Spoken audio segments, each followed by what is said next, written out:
Hey, students, how are you doing? It's Mr. Metcalf here, making a couple recordings for you this week. Um, so this first one, we're going to be looking at Unit 3. In Unit 3 of the book, let's see, how did I get that? Now I'm messing it up. I can't get back there. There we go.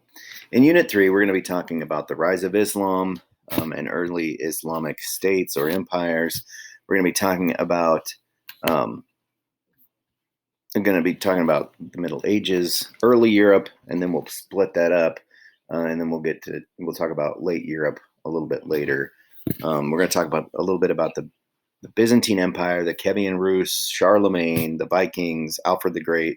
We're going to talk about some Chinese dynasty, Confucianism, how the Chinese ordered themselves as far as socially and culturally during this time period.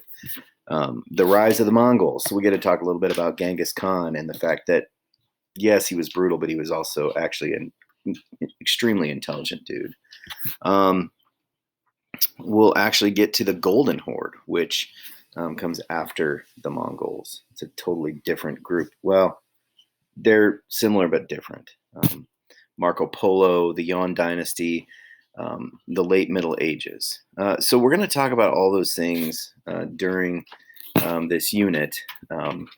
I will talk about them in brief. I've got some worksheets and things like that you guys will work on. You'll answer some questions. Some of them, if you want, the questions you can do on your own. Some things you can do with a group, excuse me. And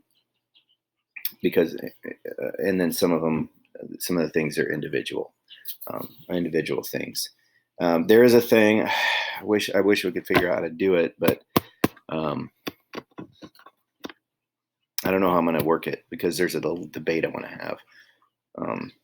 So I may have to figure out how to prepare that ahead of time. Have you guys prepare that ahead of time? You'll have to work with each other online. But anyway, we'll get there. So listen, there's a whole bunch of different things in here, right? From Islam to Europe, to the Byzantine Empire, to China, to the Mongols, to late Europe during the Middle Ages. Okay, a lot of stuff. And this is the title, Regional and Interregional Interactions. So what do you think of when you think of interactions? Well, if they're regional would be like Iowans interacting. Okay, pretty simple. Interregional would be people from different states coming together and interacting with each other. Like, for instance, when the governors from all over the United States get together and they have governors conventions and they interact with each other and talk about policies and things like that, share ideas, so on and so forth. Okay, so when we talk about interregional, for this period of time, we are not just talking about different kingdoms in Europe or different Muslim kingdoms or whatever. Okay, we're talking about AfroEurAsia. And part of the reason why is because of trade and how trade really increased during this time period because of the Silk Road, which we'll get to. So I'm going to just read this because it's really good. So in Unit 3, we start with the story of the western part of the empire, or the western part of Eurasia in disarray, right? The empire, the Roman Empire, has just fallen. They can't provide order anymore to all three continents, which they were on, right? Europe, Africa, and Asia. And so there's no centralized power that comes about to replace this empire. Okay, it's like a vacuum. Okay, now what's going to come in its place is a religious power. Okay, following his revelation, Muhammad and his followers spread Islam and Islamic governance across the Fertile Crescent. Remember, that's where Mesopotamia was. Into Iran and India, west to the Mediterranean coast, or west around the southern Mediterranean coast, and up the other side into Spain. In fact, at one point in time, Muslims are actually going to push all the way close to Paris, about 100 miles from, but they get pushed back. They're also going to push all the way east. They're going to get into Asia, or farther into Asia, into China. But Islam, right?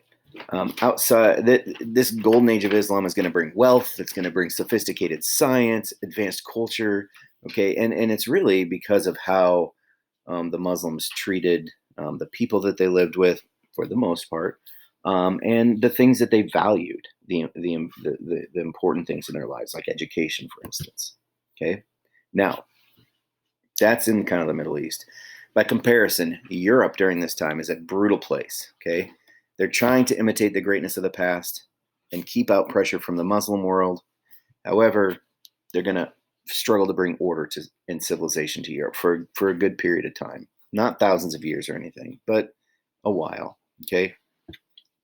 However, you are going to get these two guys, Charlemagne on the main continent of Europe and Alfred in Britain, who are going to bring some civility and some peace. And actually, they're going to make some really good advancements in culture in Europe. Okay, then we're going to go to China. Okay, they also have a golden age, right? With the emergence of Confucianism as a quasi-religious organization system, relative security, and a series of successful dynasties. Okay, all those things are going to what's going to cause the golden age in China. Okay, eventually they're going to fall. Okay, like just about every great military force has, they're going to fall. Okay, to the Mongols, right? Genghis Khan of Mongolia is going to come on the scene, and he's going to bring a massive army. He's going to bring terror, but he's also going to bring extreme stability, like extreme stability, and not just over a small area. We're talking over the largest area ever conquered by a group of people. Okay. And no, he's not going to be able to rule the entire thing by himself. Impossible to do. You can't do it. You have to have people under you that are going to do the things that you want done in order for it to succeed. All right. So the Mongols' contributions, there's a lot of them. Okay. However, the most important thing is probably maintaining the Silk Road, right? And when I say maintaining, I'm not like talking about sending workers out to clear debris and dirt and stuff, right? I'm talking about thousands upon thousands of miles of trade route protected by Mongol soldiers, right? If you think about it, other than weather, the most dangerous thing going from all the way from the East China Sea to the Mediterranean, right? That is thousands of miles, right? Let's pull up map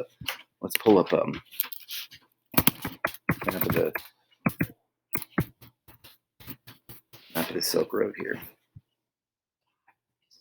Okay, let's see what this one looks like. Come on, be a good one. And my internet is super fast because we switched to MetroNet. It's a joke. Anyway, so look at this here. This red is the Silk Road. Okay, so think about this. The Mongols had conquered. They had conquered a lot of these territories. Okay, they're the ones that provided safety and security. The biggest threat along these routes was probably bandits, marauders, right?